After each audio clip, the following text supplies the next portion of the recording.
Hello dear student, welcome to IP classes YouTube channel. मैं विकास सोनी आपका सबका स्वागत करता हूं इस सेशन के अंदर। तो मैं बताना चाहूँगा, हम फिजिक्स फॉर डिफेंस एग्जाम पढ़ रहे हैं, हम तैयारी कर रहे हैं यूपीएससी एनडी की, फिजिक्स की, एयरफोर्स की, नेवी की, सीडीएस की, या फिर करंटली अगर आप पढ़ रहे हैं 11th या 12th क्लास के अंदर, तो ये कोर्स बहुत काम आने वाला है।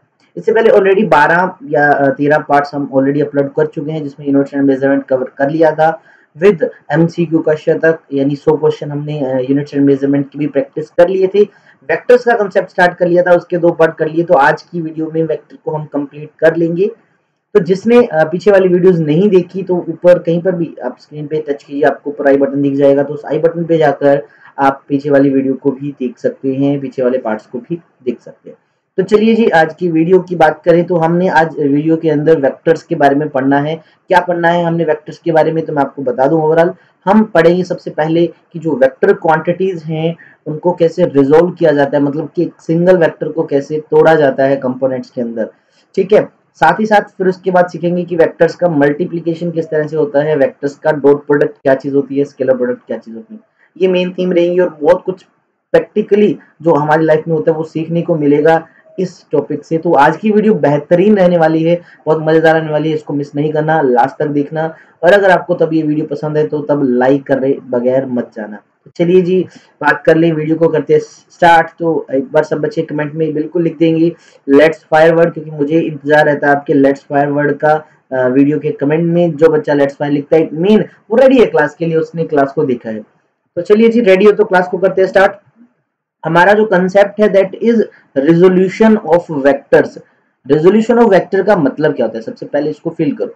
देखो, रेजोल्यूशन वर्ड का मतलब यहाँ वेक्टर्स के लिए क्या है कि आप एक किसी सिंगल वेक्टर को तोड़ रहे हो 2 या 2 से ज्यादा वेक्टर्स के अंदर, मतलब कि आपने एक सिंगल वेक्टर को तोड़ना है। अब इसको समझो थोड़ा सा, एग्जांपल के लिए मैं तुम्हें बोल दूं कि भैया इस डिब्बे को इधर की तरफ एक आदमी खींच रहा है 50 न्यूटन फोर्स लगाकर। बिल्कुल ठीक है, ये फोर्स लग रहा है इस तरफ। अगर मैं तुम्हें बोलूं कि यार तुम क्या ऐसा कर सकते हो कि इस डिब्बे पे एक आदमी इधर की तरफ लगाता है 30 न्यूटन और दूसरा भी इधर की तरफ लगाता है 20 न्यूटन, क्या बताओ दोनों का इफेक्ट सेम होगा? क्या जो ऊपर वाले का इफेक्ट है वो नीचे वाले का इफेक्ट होगा? बिल्कुल हाँ, क्योंकि ऊपर वाला भी ओवरऑल 50 न्यूटन फोर्स दे रहा है राइट हैंड साइड में, और नीचे वाला केस भी 50 न्यूटन फोर्स दे रहा है राइट हैंड साइड में। तो बिल्कुल ठीक है। चलिए जी, क्या मैं आपको बोलूं कि आप इसको ऐसे भी लिख सकते हो कि एक ब्लॉक यहाँ पर रखा गया है, उस पे हमने 3 फोर्स लगा रखे हैं भैया, ध्यान से सुनना। एक 10 न्यूटन का है, 2 20 न्यूटन के। तो क्या ऐसा करने पर भी सेम इफेक्ट होगा? सर बिल्कुल हाँ, क्योंकि ओवरऑल अब भी 50 बनना है राइट हैंड साइड। चलिए जी, फिर मैं आपको बोलता हूं कि आपके पास फिर से वो ब्लॉक है, आपने क्या किया, इस तरफ लगा दिया 70 न्यूटन फोर्स और बैक साइड में लगा दिया कितना, 20 न्यूटन फोर्स। बताओ इसका रिजल्टेंट, सर इसका भी तो वही होगा, 70 माइनस 20, क्योंकि अपोजिट आ गया, तो 50 न्यूटन हमारा होगा और इफेक्ट यही की राइट हैंड साइड में जाएगा। इट मीन आप एक सिंगल वेक्टर को देखो, एग्जांपल की स्टार्टिंग में मैंने एक सिंगल वेक्टर दिया, तो क्या मैं उस सिंगल वेक्टर को तोड़ सकता हूं? क्या मैं इस 50 न्यूटन को ऐसे भी लिख सकता हूं कि 30 प्लस 20 का सम है, अगर वो सेम डायरेक्शन में? तो मैं ऐसे भी लिख सकता हूं कि ये जो 50 न्यूटन है ये सम है 3 वेक्टर्स का, 10 20 20 का सेम डायरेक्शन में। मैं इसको ऐसे भी लिख सकता हूं कि it is equals to the subtraction of 70 minus 20। 70 और 20 का सब्ट्रैक्शन भी लिख सकता हूँ, जरूरी नहीं कि सेम डायरेक्शन अपोजिट हो। इवन हम किसी एक सिंगल वेक्टर के ऐसे भी कंपोनेंट कर सकते हैं जो 2 अलग अलग डायरेक्शन में हो। इसी प्रोसेस को, इसी 2 में ज्यादा भी, 2 से ज्यादा कंपोनेंट में भी तोड़ सकते हैं। इसी प्रोसेस को हम क्या बोलते हैं, रेजोल्यूशन ऑफ वेक्टर। देखिए यार, इसकी बहुत सारी एप्लीकेशंस हैं, बहुत सारी जगह हम इसके बारे में सीखेंगे। मैं आपको बताऊं तो क्या है, it is the process of splitting of a vector into 2 or more vectors in such a way that their combined effect is same that of a given vector। ये बड़ी अच्छी बात लिख दी यार, इस तरह से टुकड़े करना कि जो पहले अकेला वेक्टर इफेक्ट देता था, अब ये जो टुकड़े हैं ये भी वही इफेक्ट दे। जैसे ये अकेला वेक्टर आपको पता हो 50 न्यूटन का इफेक्ट दे रहा था, तो इनके टुकड़े भी मिलकर 50 का दे रहे हैं। ये टुकड़े करो तो भी इफेक्ट 50 न्यूटन का दे रहे हैं। इफेक्ट वही रहना चाहिए जो पहले उसे अकेले का था। जैसे आप एग्जांपल में देखिए, हमारे पास कोई एक वेक्टर ए है, आप जरा ध्यान दीजिए, बीच वाला वेक्टर ए है हमारा, हमने इसके टुकड़े करने हैं। तो मैंने जो ये इस टी डायरेक्शन के अलोंग किया, उस टुकड़े को नाम दे दिया ए टी, और जो मैंने इस एन डायरेक्शन के अलोंग किया दैट इज ए एन। अब जनरली हम जो यूज करते हैं, मैं आपको बताना चाहूँ, हम जो फिजिक्स में यूज करते हैं, हम जो मैथमेटिक्स में जनरली यूज करते हैं, हम पढ़ते हैं रेक्टेंगुलर कंपोनेंट्स ऑफ वेक्टर्स और खासकर 2D वेक्टर्स। यानी हमें अगर किसी वेक्टर को तोड़ना है तो हम उनके वो दो टुकड़े करेंगे जो आपस में परपेंडिकुलर हो, इसलिए इनको कहा जाता है रेक्टेंगुलर कंपोनेंट्स। ठीक है, और 2D क्यों लिखा, क्योंकि दो ही पार्ट्स की बात करेंगे, 3D का भी आगे आएगा इसी वीडियो के अंदर। क्लियर? तो देखो बड़ा ही आसान सा काम है। आपके पास कोई भी एक गिवन वेक्टर है, आपके पास कोई भी एक गिवन वेक्टर है, लेट अस सपोज ये वेक्टर है, आपको बोला सर इसके टुकड़े कर दो आप, और उन टुकड़ों की खास बात क्या होगी, वो आपस में परपेंडिकुलर होंगे, एक के नहीं आपस में। लेट अस सपोज ये जो ए वेक्टर है ये किसी एक डायरेक्शन के साथ कुछ एंगल बनाए हुए हैं, जैसे इधर देखिए आपने इसके साथ एंगल बना रखा है थीटा, मतलब आपको एक एंगल पता होना चाहिए, जरूरी नहीं कि नीचे वाले के साथ बनाए, ऊपर वाले के साथ भी बना सकते हैं, किसी के साथ भी बनाए। लेट अस सपोज आपको ये एंगल नीचे के लिए दे रखा है, तो इस ए वेक्टर का एक कंपोनेंट ये होगा जिसके साथ एंगल बना रहा है, ये वाला देखिए रेड कलर से दिखा भी रखा आपको। ठीक है, और एक कंपोनेंट इसके ठीक परपेंडिकुलर, अब इसके ठीक परपेंडिकुलर तो नीचे भी हो सकता है ना, ठीक परपेंडिकुलर ऊपर भी हो सकता है, तो हमें कौन सा लेना है, हमें वो लेना है ताकि ये जो ओरिजिनल वेक्टर बीच में आ जाए, मतलब इन बिटवीन कहीं पर भी हो। देखो इसका बिल्कुल परपेंडिकुलर ऊपर की तरफ, देखिए परपेंडिकुलर ऊपर की तरफ हमने बनाया, तो ये देख लीजिए परपेंडिकुलर ऊपर ये 90 डिग्री एंगल तो है ना, तो ये दूसरा कंपोनेंट बन गया। ठीक है, तो खास बात क्या थी, ये नीचे वाला कंपोनेंट एक्स एक्सिस के अलोंग था, इसलिए मैंने नाम के आगे लिख दिया ए एक्स, मतलब अलोंग एक्स एक्सिस, और ये वाई अलोंग था इसलिए मैंने लिख दिया ए वाई। अब हमें इसकी वैल्यू चाहिए कि अगर आपके पास ओरिजिनल वेक्टर ए है तो आप ये ax वाला कंपोनेंट कैसे निकालोगे जिसके साथ एंगल थीटा है, आप ये ay वाला कंपोनेंट कैसे निकालोगे जिसके साथ एंगल नहीं है, 90 माइनस थीटा है। तो बहुत ही आसान सा काम, क्या कीजिए, अगर मैं ay को इधर दिखाना चाहूं तो ये भी ay हुआ, देखो तो आपके पास एक ट्रायंगल बन गया जिसमें ये वाली साइड ay है, नीचे वाला ax है, ये एंगल थीटा है, ये हमारा ओरिजिनल वेक्टर a है। तो भैया ट्रिग्नोमेट्री है, अब simple sine theta cos theta use कर लो। एक बार इस ट्रायंगल से आपने जब साइन ऑफ थीटा कैलकुलेट किया तो साइन ऑफ थीटा होता है परपेंडिकुलर बाय हाइपोटेन्यूज, तो परपेंडिकुलर आपका ए वाई है, हाइपोटेन्यूज ए है, तो यहाँ से आपके पास ए वाई आ गया। ये जो वाई वाला कंपोनेंट है ना अपना, ये जो वर्टिकल वाला, ये जो वर्टिकल जिसके साथ एंगल नहीं बन रहा, तो वो क्या होता है, वो होता है हमारा original vector into sine of theta, यानी आप उसके साथ सिंपली साइन थीटा लगा दो ओरिजिनल के साथ। और अगर आप दूसरा नीचे वाला कंपोनेंट निकालना चाहते हो ए वाई, तो फिर से हमने क्या किया, इसी ट्रायंगल में कोस थीटा निकाला, तो कोस थीटा आपको पता है क्या होता है, बेस बाय हाइपोटेन्यूज, यानी ax बाय a है आपके पास, तो यहाँ से आप ax निकालते हो तो आपके पास क्या है, a कोस थीटा। दो चीजें इंपॉर्टेंट यही पता लगी।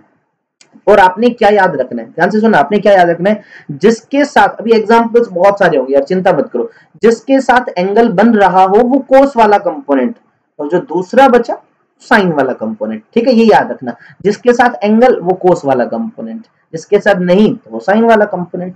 और अब अगर मैं ओवरऑल लिखूं तो आप ऐसे भी लिख सकते हो कि हमारा ये जो ओरिजिनल वेक्टर है ना, ए वेक्टर, ठीक है, इसमें क्या है, इसकी वैल्यू ax है, किधर की तरफ, अलोंग x एक्सिस, तो मैंने लिख दिया i कैप, प्लस में ay, मतलब इसकी वैल्यू y एक्सिस में, इसके साथ लगा दिया j कैप। आप इस वेक्टर को ऐसे भी लिख सकते हो। ठीक है, ये देख लीजिए, इसको देख के आपको क्या पता लग रहा है कि हमारा ये जो ओरिजिनल वेक्टर है भैया, हमने इसके दो टुकड़े कर रखे हैं, एक टुकड़ा ax है और एक टुकड़ा ay है। दोनों की खास बात क्या है, ये ax वाला कंपोनेंट जो है ना, ये अलोंग x एक्सिस है, ये जो ay वाला है ये अलोंग y एक्सिस है। क्लियर? अच्छा, अब अगर आपके पास दो टुकड़े हों ax और ay, तो वापस उससे एक ही वैल्यू निकाली जा सकती है। बिल्कुल, कैसे करो यार, तुम क्या करो, इन दोनों का स्क्वायर करके ऐड कर दो, तो आपके पास यही मिलेगा रिजल्ट। तो a जो होगा, मतलब दोबारा से हम a की वैल्यू निकालना चाहें, वो क्या होगा, अंडर रूट ऑफ x वाले कंपोनेंट का स्क्वायर प्लस y वाले कंपोनेंट का स्क्वायर और पूरे का कर दिया रूट। और अगर आप ये एंगल निकालना चाहते हो, तो देखो सिंपल ay और ax से आपके पास इन दोनों को डिवाइड कर दो। देखो इसको इन दोनों को डिवाइड करोगे तो a से तो ये cancel, sine by cos tangent बन जाएगा, तो tangent theta ay by ax के इक्वल होगा, तो यहाँ से थीटा आ जाएगा tangent inverse ay by ax। ठीक है, इस तरह से निकाल सकते हो। अब लेकिन हमें ज्यादातर ये कंपोनेंट्स की रिक्वायरमेंट होती है, कैसे, तो चलिए जी एग्जाम्पल आपके सामने है, बेहतरीन एग्जाम्पल है। देखो भाई, हमारा पहला एग्जाम्पल ये ऊपर वाला देख लीजिए, एक गाड़ी है लॉरी जिसको मैंने बोला, उसके पीछे एक लकड़ी का ऐसे लट्ठा बंधा हुआ, देख सकते हो तुम। तो क्या हो रहा है, एक रस्सी से बंधा हुआ। अब ये लॉरी जो है ये आगे चलती है, ये आगे ऐसे मूव कर रही है, और ये आगे मूव करेगी तो ये रस्सी जो है ना, रस्सी पे इधर की तरफ भाई तेरे पास फोर्स लगेगा। ये मैं एरो बना रहा हूँ, जरा ध्यान से देखना, ये जो एरो है ये फोर्स लगेगा। ठीक है, ये फोर्स लगेगा और इसको मैंने नाम दे दिया एफ। अब मुझे तुम ये बताओ कि ये जो लकड़ी का जो गट्ठा है पीछे लट्ठा लगा हुआ है, लकड़ी का जो टुकड़ा बोल दो इसको आप, तो बताओ ये किस तरफ मूव करेगा? क्या ये जिस तरफ फोर्स लग रहा है क्या ये इस तरह से मूव करेगा, ऊपर की तरफ जाएगा, या फिर ये आगे बढ़ेगा? तो बोले सर आगे बढ़ेगा। क्यों बढ़ा आगे? मेरा ये आपसे क्वेश्चन है कि ये आगे ही क्यों बढ़ा। तो भैया इसका आंसर सुन लो। देखो ये जो फोर्स लग रहा है ये ऊपर की तरफ लग रहा है, जितनी भी वैल्यू इसकी, लेट अस सपोज एफ है। अब जरा ध्यान दो, एक आपको ये लाइन बना दी इसने, अच्छी बात है बना दी, और आप देखिए जरा उसके साथ एंगल भी दिखा दिया आपको कितना 30 डिग्री का। यानी अगर मैं इस फोर्स के टुकड़े करूं दो, तो जिसके साथ एंगल होता है, देखो एंगल तो नीचे वाले के साथ है, तो ये जो नीचे की तरफ इस फोर्स का टुकड़ा बनेगा तो बताओ वो कितना होगा? तो वो होगा F into cos of 30 degree. यही तो होगा, कोस वाला एंगल होता है उसके साथ। तो एक टुकड़ा तो ये मिल गया। दूसरा कौन सा होगा? इसके ठीक परपेंडिकुलर, तो परपेंडिकुलर ठीक ये वाला देख लीजिए। तो ये आपके पास जो टुकड़ा बनेगा ये कौन सा बनेगा? ये बनेगा आपके पास एफ साइन ऑफ 30। यानी आप बोल सकते हो कि सर ये जो फोर्स है, ये फोर्स को अगर मैं भूल जाऊं तो उसकी जगह मैं दो फोर्स को कंसीडर कर लूंगा, एक एफ कोस 30 वाला और एक एफ साइन 30 वाला। अब ये जो एफ साइन 30 है, इसको कहीं ना कहीं इस जो लोग है इसका ग्रेविटी वाला फोर्स, क्योंकि इसको अर्थ भी तो नीचे खींच रही है एमजी फोर्स से, तो इसको शायद ये वाला बैलेंस कर रहा है, तो इसका कोई इफेक्ट नहीं है। लेकिन ये जो एफ कोस थीटा है ना, अगर आप जरा ध्यान से देखो, ये आगे की तरफ फोर्स लग रहा है, तो इस फोर्स की वजह से this force is responsible for the forward motion. ये जो लकड़ी का लट्ठा है ये गाड़ी की वजह से आगे बढ़ रहा है, ऐसे नीचे की ओर स्लाइड कर रहा है। किस वजह से? ये वाला कंपोनेंट है उसको आगे मूव करवा रहा है, ये पूरा फोर्स नहीं करवा रहा। अगर मैं इस पूरे फोर्स की वैल्यू भी लिख दूं, लेट अस सपोज इसकी वैल्यू मान लेते हैं 10 अंडर रूट 2 न्यूटन है, कुछ इस तरह से मैंने लिख दिया, तो क्या ये जो लकड़ी का लट्ठा है ये इसी 10 अंडर रूट 2 न्यूटन फोर्स से आगे बढ़ रहा है? नहीं ना, इसका सिर्फ ये वाला फोर्स आगे बढ़ा रहा है। तो फोर्स की वैल्यू कितनी है? 10 अंडर रूट ऑफ 2 कोस 30 की वैल्यू भैया तुम्हें सबको पता होना चाहिए रूट 3/2 होती है शायद, पुट करो या तुम्हारे पास आंसर आ जाएगा।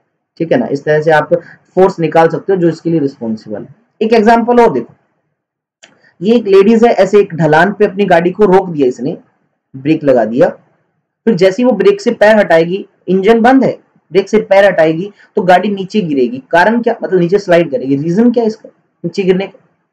इसका स्लाइड करने का रीजन क्या? देखिए रीजन ये है कि इस गाड़ी के ऊपर अर्थ अपना फोर्स लगाएगी, ग्रेविटी वाला। तो देख लीजिए ये जो मैं एरो डार्क कर रहा हूं, तो ये ग्रेविटी वाला फोर्स है, इसको मैंने लिख दिया W, एकदम से नीचे की तरफ लग रहा है।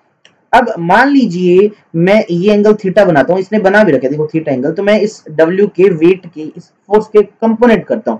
तो भैया एक कंपोनेंट ये आया, एक कंपोनेंट आपके पास क्या आ गया? ये वाला है, ये जो आप देख रहे हो। ठीक है, ये कौन सा कंपोनेंट होगा? तो अगर थीटा एंगल इसके साथ है तो ये कोस वाला होगा, देख लो W कोस थीटा। और एक कंपोनेंट इसके ठीक परपेंडिकुलर, तो ठीक परपेंडिकुलर यहां बनेगा। तो दूसरा कंपोनेंट देख लो, ये एरो से दिखा रखे, ये कितना होगा? इसके साथ एंगल नहीं है तो ये W साइन थीटा। अब जरा ध्यान से देखो कौन सा फोर्स ऐसा है जो रिस्पॉन्सिबल है उसको नीचे लाने में। आप जरा ध्यान से देखो तो ये W साइन थीटा, ये अलोंग डाउनवर्ड, मतलब ये इस स्लाइड के से डाउनवर्ड एक्ट कर रहा है, तो ये फोर्स रिस्पॉन्सिबल है उसको नीचे लाने के लिए। बिल्कुल सेम अगर मैं आपको बोल दूं भाई कि तुम्हारे पास ऐसे एक ढलान है, और एक ढलान पे अगर तुम यार यहाँ पर एक बॉल को रखते हो तो वो अपने आप नीचे आती है। क्यों नीचे आती है? उसका mg तो नीचे की तरफ, इधर की तरफ एक्ट कर रहा है। तो अगर इस mg के टुकड़े करो तो शायद कोई एक टुकड़ा इधर की तरफ आए और एक इसका कंपोनेंट इधर की तरफ आए, तो ये वाला कंपोनेंट रिस्पॉन्सिबल है उस बॉल को स्लाइड करवाने के लिए। तो देख लो ये रेजोल्यूशन का कंसेप्ट है। और भी एग्जांपल काफी देखें, ये दो आदमी और एक लड़का भाग रहे हैं, मतलब एक बच्चा और ये। अब इनके पैरों को जरा ध्यान से देखो तो ये अपने पैर से एक इस तरफ फोर्स लगा रहा है। ध्यान से सुनना, ये अपने पैरों से क्या कर रहा है? पुश कर रहा है किसको? ग्राउंड को। लेट अस सपोज ये जो फोर्स है वो F है। अब जो पैरों को पुश कर रहा है पीछे की तरफ इंक्लाइन करता है, ऐसे सीधे पैर नहीं रखे जाते, हमेशा ध्यान रखना कि जैसे ये अगर सरफेस है तो ये पैर कुछ इस तरह से नहीं होता, इस तरह से फोर्स नहीं लगाता, ये हमेशा टेढ़ा फोर्स लगाता है। अब बदले में क्या होगा? ग्राउंड भी इस पे एक फोर्स लगाएगा, जिसको हम बाद में पढ़ेंगे, जिसको नॉर्मल रिएक्शन बोलते हैं। तो ग्राउंड ने भी बदले में फोर्स लगा दिया, या न्यूटन के थर्ड लॉ के अकॉर्डिंग याद करो, इसको भी मैंने F नाम दे दिया क्योंकि इक्वल होता है। अब इस फोर्स के अगर मैं दो टुकड़े करूं तो भैया देखो, एक टुकड़ा अगर मैं इधर लेता हूं तो दूसरा टुकड़ा यहां होगा। ठीक है, एक टुकड़ा ये हुआ और एक टुकड़ा ये हुआ। कोई भी मान लीजिए आपको एंगल गिवन हो, तो मान लेते हैं एक बार एग्जांपल के लिए थीटा एंगल है, तो बताओ ये वाला कौन सा कंपोनेंट हुआ? ये फोर्स का कोस वाला कंपोनेंट हुआ, और ये कौन सा हुआ? फोर्स का साइन वाला कंपोनेंट। तो मुझे बताओ कि अब दो फोर्स लग रहे हैं, मतलब एक को भूल जाओ, तुम इस फोर्स को भूल जाओ, अब एक की वजह दो फोर्स है। एक ऊपर की तरफ और एक आगे की तरफ। ऊपर वाले को शायद इस बच्चे का वेट बैलेंस कर दे, मतलब वेट भी तो नीचे की तरफ लग रहा है, इसको कैंसिल कर दे, लेकिन इसको कैंसिल करने के लिए कुछ नहीं है, ठीक है ना। तो इस फोर्स की वजह से वो बच्चा आगे बढ़ता है, मतलब this force is responsible for the forward motion, मतलब वो आगे मूव कर रहा है इसी की वजह से। अब इस आदमी को देख लिया तुम, ये क्या कर रहा है, ये इस लॉन्ग रोलर को सिर्फ इस तरफ पुश कर रहा है, ऐसे धक्का मार रहा है इसको इधर की तरफ, लेकिन ये तो आगे की तरफ मूव करता है। सोचो जरा कि फोर्स तो लगा वैसे ऐसे टेढ़ा लगा, मतलब नीचे की तरफ, मैं यहां दिखाना चाहूं तो फोर्स तो नीचे की तरफ लग रहा है यार, ओरिजिनल फोर्स तो नीचे की तरफ लग रहा है ऐसे, लेकिन ये तो आगे मूव कर रहा है। क्यों? अगर मैं इसके कंपोनेंट करूं तो यार एक कंपोनेंट इधर होगा और एक नीचे की तरफ होगा, ऐसे ही तो होगा। तो ये वाला जो कंपोनेंट है, this component is responsible for the forward motion, मतलब हमें कंपोनेंट करना पड़ता है यार फिजिक्स में बहुत सारी सिचुएशन को समझने के लिए। एक और बहुत अच्छी एक सिचुएशन है यार जिसके बारे में पूछ लिया जाता है कि एक लॉन रोलर, मतलब जो घास के मैदान में रोलर होता है उसको सही करने के लिए उसको पुश करना अच्छा होता है या पुल करना अच्छा होता है किसी चीज को। देखो पुश वर्सेस पुल में क्या लॉजिक है।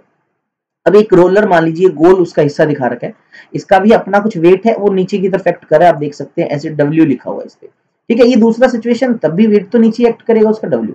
अब क्या आप इसको पुल कर रहे हो, पुल कर रहे हो मतलब इसे खींच रहे हो, ऐसे ऊपर की तरफ फोर्स लगा तुमने, देख रखे ना, पुलिंग फोर्स, खींच रहे हो। अब इस पुलिंग फोर्स का मैंने टुकड़े किए, लेट अस सपोज ये एंगल जो दे रखा है ये थीटा है, तो ये वाला कंपोनेंट कौन सा हो जाएगा, एफ कोस थीटा, और ये वाला कौन सा हो जाएगा, एफ साइन थीटा।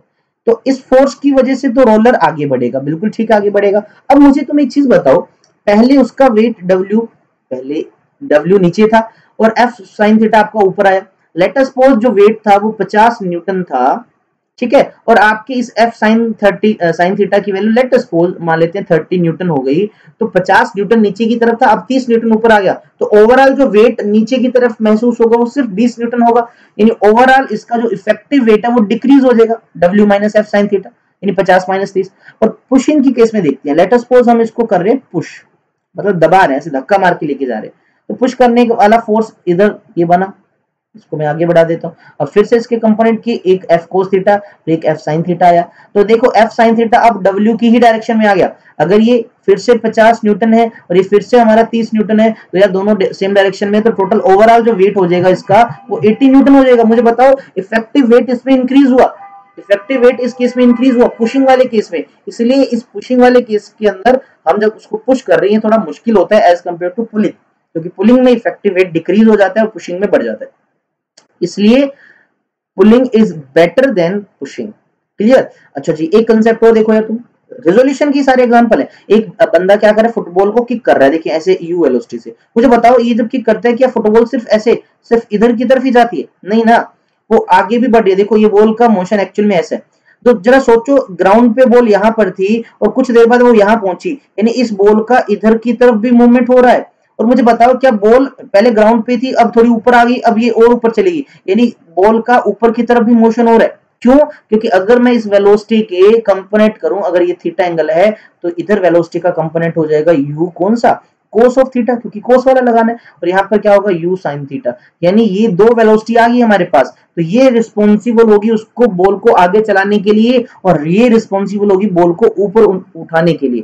तो दोनों के इफेक्टिव मोशन की वजह से बॉल कुछ इस तरह से जा रही है, तो इसलिए यार रेजोल्यूशन का कंसेप्ट हमें आना चाहिए। तो 2D के अंदर बट बिल्कुल सिंपल था यार, आपने रेजोल्यूशन सीख लिया।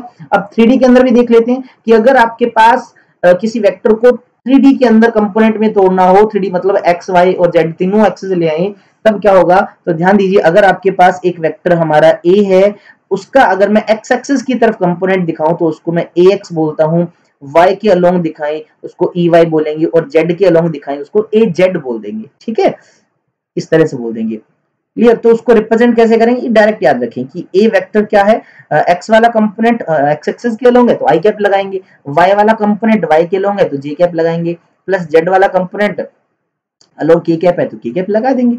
अब हमें इसमें याद क्या करना है, देखिए आपके काम की चीज क्या है, सबको एक तो याद होना चाहिए कि एक्स वाला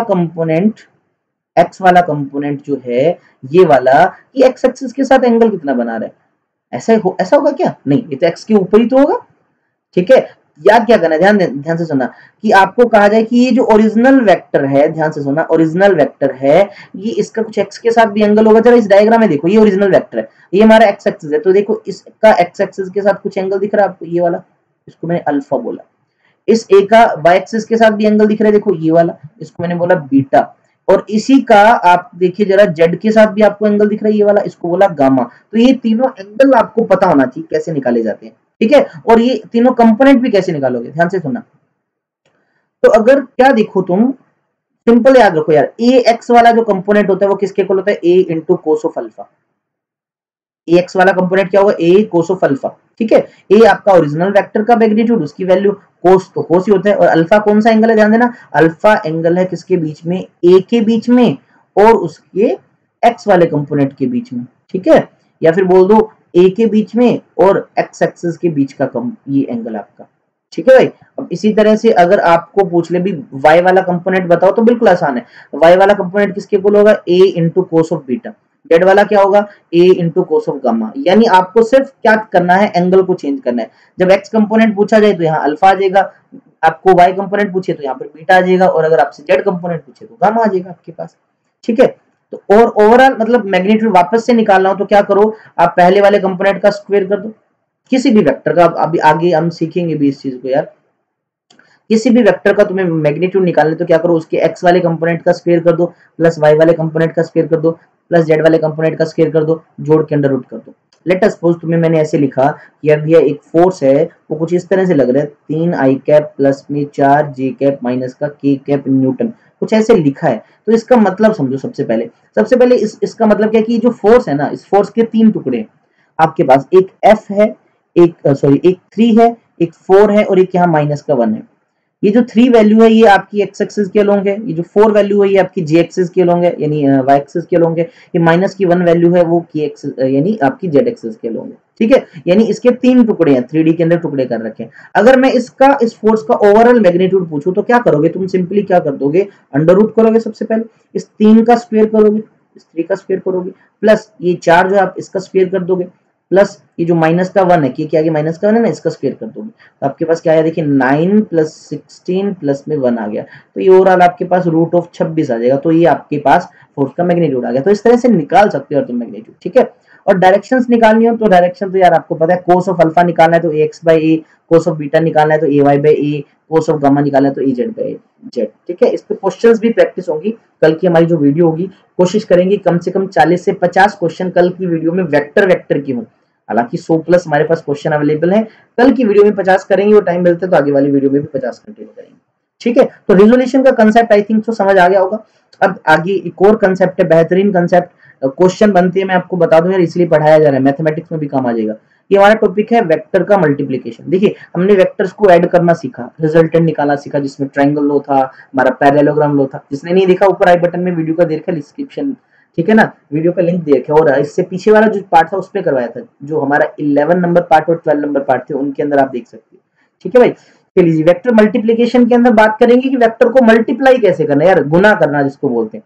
वेक्टर्स के अंदर डिवीजन नहीं होता भाई, वेक्टर्स के अंदर डिवीजन नहीं होता, इसलिए अब मल्टीप्लाई लास्ट ऑपरेशन है हमारा। अब वेक्टर्स को मल्टीप्लाई करना आसान नहीं है, इसके 2 अलग अलग तरीके हैं भाई। पहला है हमारा जिसको नाम दिया गया डॉट प्रोडक्ट, और दूसरा जिसको नाम दिया गया क्रॉस प्रोडक्ट। देखिए नाम में आ रहा है डॉट प्रोडक्ट, और जब इसको रिप्रेजेंट करेंगे, लेट सपोज आपके पास एक वेक्टर ए है और एक वेक्टर बी है, और इन दोनों को हमें मल्टीप्लाई करना है, और इस तरीके से डॉट प्रोडक्ट से तो रिप्रेजेंट कैसे करेंगे, उनके बीच में एक बड़ी सारी डॉट बना देंगे ताकि हमें दिख जाए यार इनका हम डॉट प्रोडक्ट कर रहे हैं, ठीक है। और क्रॉस प्रोडक्ट में क्या बना देंगे, उनमें क्रॉस बना देंगे। लेकिन जनरली अगर आपको याद हो, जब स्केलर पढ़ते थे आप, नॉर्मली मैथमेटिक्स में देखते हो, या सिंपल नंबर्स की बात करो, जैसे मुझे कहा जाए कि मुझे 4 को 3 से गुना करना है, तो मैं कई बार ऐसे भी लिख देता था 4 को 3 से गुना, कई बार ऐसे भी लिखते हैं 4 इंटू 3। जैसे x और y का गुना लिखना है तो मैं x इंटू वाई भी लिख सकता हूँ, x डॉट वाई भी लिख सकता हूँ, तब कोई फर्क नहीं पड़ता था क्योंकि ये स्केलर नंबर है। तो आप चाहिए x वाला यानी क्रॉस वाला सिंबल लगाओ चाहे डॉट वाला लगाओ, कोई मायने नहीं रखता। लेकिन वेक्टर के केस में ये मायने रखता है। वेक्टर के केस में अगर 2 वेक्टर्स के बीच में डॉट है तो उसका अलग मीनिंग है, 2 वेक्टर्स के बीच में क्रॉस है तो उसका अलग मीनिंग है। ये आपने याद रखना, इसमें आपको प्रॉपर ध्यान रखना पड़ेगा। अगर 2 वेक्टर क्वांटिटीज के बीच में डॉट प्रोडक्ट है और आप इसको जब सोल्व करोगे, अभी मैं बताऊंगा कैसे करना है, तो इसका जो आंसर आएगा आपके पास वो एक जस्ट नंबर आएगा, वो एक स्केलर क्वांटिटी आएगी। यानी डॉट प्रोडक्ट का जो रिजल्ट आएगा वो एक स्केलर क्वांटिटी होगी। इसीलिए कई बार इसको हम स्केलर प्रोडक्ट के नाम से जानते हैं। क्यों कहा स्केलर प्रोडक्ट? क्योंकि आंसर जो है एक स्केलर आ रहा है। इसी तरह से क्या करते हैं, जब दो चीजों का क्रॉस प्रोडक्ट करेंगे तो हमारा जो आंसर आएगा वो एक वेक्टर क्वांटिटी आएगा, मतलब इसके पास एक डायरेक्शन भी होगी। अब इसका आंसर एक वेक्टर क्वांटिटी आ रहा है, इसलिए इसको कहा गया वेक्टर प्रोडक्ट कहा गया। ठीक है भाई। अच्छा जी, चलो सबसे पहले हम बात कर ही लेते हैं कि सर ये डॉट प्रोडक्ट क्या है, कैसे डॉट प्रोडक्ट निकाला जाता है और कब कब निकाला जाता है। क्लियर। अब सबसे पहले हमने माना हमारे पास दो वेक्टर है, एक वेक्टर ए, एक वेक्टर बी, उनके बीच एंगल कुछ बना हुआ है थीटा। आपको कहा जाए कि तुम्हें इस ए और बी का डॉट प्रोडक्ट निकालना है, मतलब मल्टीप्लाई करना है, वो भी डॉट वाले तरीके से। चलिए जी ठीक है, कर देते हैं। हमने कहा कि ए वेक्टर डॉट बी वेक्टर, ऐसे लिख दिया। लिख दिया। अब इसका फॉर्मूला क्या है, ध्यान से सुनना। फॉर्मूला क्या है, अगर आपको दो वेक्टर्स का डॉट प्रोडक्ट निकालना है तो फॉर्मूला क्या होगा, पहले ए की वैल्यू लिखो, मतलब मैग्नीट्यूड, बी का मैग्नीट्यूड इनटू कोस ऑफ उनके बीच का एंगल।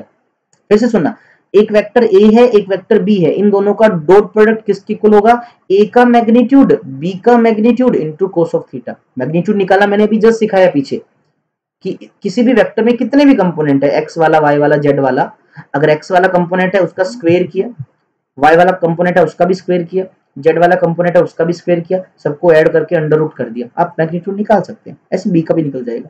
ठीक है, तो ये वाला फॉर्मूला याद रखो। अब अच्छा, फॉर्मूले में ध्यान से देखो, ए क्या है, मैग्नीट्यूड, जस्ट एक नंबर, बी भी एक मैग्नीट्यूड है, जस्ट एक नंबर, और कोस ऑफ थीटा की कुछ भी वैल्यू होगी थीटा के अकॉर्डिंग, वो भी एक नंबर आएगा। तो आपका जो आंसर है वो ओवरऑल एक स्केलर क्वांटिटी है, एक नंबर की टर्म में आएगा। दैट्स व्हाई हमने डॉट प्रोडक्ट को स्केलर प्रोडक्ट कहा। ठीक है, एग्जाम्पल से पहले फील करना भी ये यूज कहां होता है। देखो इसका मतलब क्या है ए डॉट बी का, क्या मैं आपको बोलूं, अभी आगे स्लाइड में भी आएगा, अगर मैं आपको बोलूं इस ए बी कोस थीटा को ध्यान से देखो, क्या मैं इसको ऐसे लिख सकता हूं, बी इंटू ए कोस थीटा। बात तो वही है ना, ए बी कोस थीटा, यानी देखो बी वेक्टर हमारा इस तरफ है, ए वेक्टर हमारा ऊपर की तरफ है। तो तुम्हें मैं बोलूं ये जो तुम्हारा ए वेक्टर है ये बी से कितना ऊपर जा रहा है, कितना ऊपर जा रहा है, बोले सब थीटा एंगल पे जा रहा है। तो बताओ यार, इस ए वेक्टर का कितना हिस्सा बी के अलोंग है, इसका हिस्सा मतलब इसका एक टुकड़ा, तो टुकड़े करने आते हैं। अब ए का इसके साथ एंगल थीटा बन रहा है, तो बताओ ए का नीचे की तरफ कौन सा टुकड़ा होगा, तो आप चुपचाप लिख दोगे sir A cos of theta, क्योंकि जिसके साथ एंगल होता है वो कोस थीटा होता है।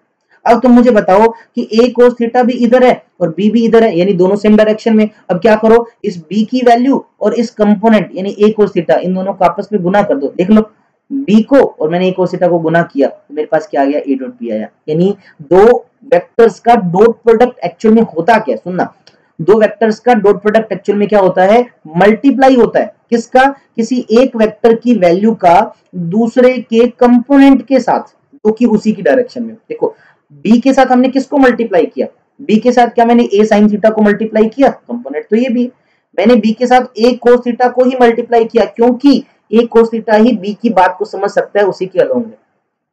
ठीक है, एग्जांपल समझो यार, क्योंकि एग्जांपल से फील करोगे।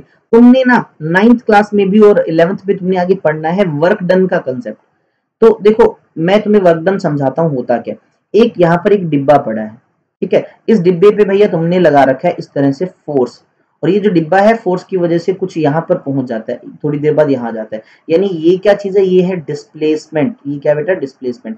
डिस्प्लेसमेंट भी एक वेक्टर क्वांटिटी है, फोर्स भी एक वेक्टर क्वांटिटी है, और लेट अस सपोज इनके बीच का एंगल जो वो थीटा है। तो मैं तुम्हें बोलता हूँ कि वर्क डन होता क्या।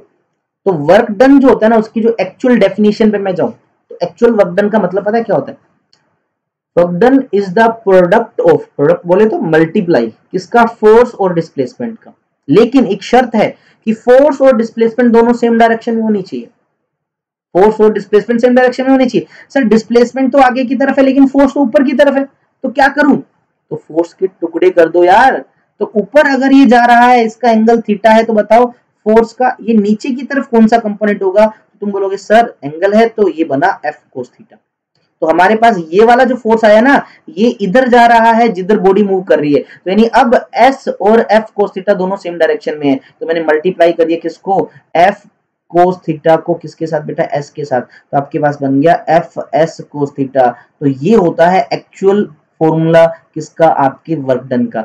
तो क्या मैं इसको वापस से ऐसे बदल सकता हूँ, देखो पहले का मैग्नीट्यूड दूसरे का मैग्नीट्यूड इनटू कोस थीटा, उसको ए डॉट बी लिख सकता हूँ। बिल्कुल, देखो ये पहला है यानी पहले का मैग्नीट्यूड फोर्स, दूसरे का मैग्नीट्यूड डिस्प्लेसमेंट, कोस ऑफ उनके बीच के एंगल, तो क्या मैं इसको लिखता हूँ एफ डॉट एस। बिल्कुल हाँ, यानी वर्क डन का जो एक्चुअल फॉर्मूला है वो ये है भाई कि वर्क डन जो होता है वो फोर्स और डिस्प्लेसमेंट का डॉट प्रोडक्ट होता है। यानी फोर्स भी एक वेक्टर क्वांटिटी, डिस्प्लेसमेंट भी एक वेक्टर क्वांटिटी, लेकिन वर्क आपके पास बेटा एक स्केलर क्वांटिटी होती है। कारण क्या है स्केलर क्वांटिटी होने का? क्योंकि आप मल्टीप्लाई तो दो वेक्टर्स को कर रहे हो। तो यार ध्यान से सुनो, मैंने यही तो बताया कि इनका जो मल्टीप्लाई है वो डॉट की तरह है, डॉट से किया हमने। और जब भी दो चीजों को डॉट प्रोडक्ट से मल्टीप्लाई करते हैं तो आंसर एक नंबर आता है, आंसर एक स्केलर आता है।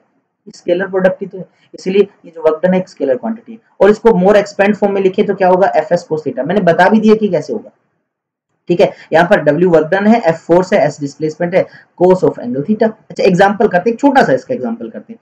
मैंने तुम्हें कहा कि फोर्स लग रहा है कहीं पर 20 न्यूटन, ठीक है, और वो डिस्प्लेसमेंट उस ऑब्जेक्ट का हो गया कितना, मान लेते हैं 10 मीटर हुआ, और दोनों के बीच में कुछ एंगल दे रखा आपको, दोनों के बीच में कुछ एंगल दे रखा है। लेट अस सपोज जो एंगल दे रखा है आपको वो दे रखा है 60 डिग्री। तो मुझे बताओ कि वर्क डन कितना होगा? तो वर्क डन का फॉर्मूला होता है F डॉट S यानी F S cos of theta.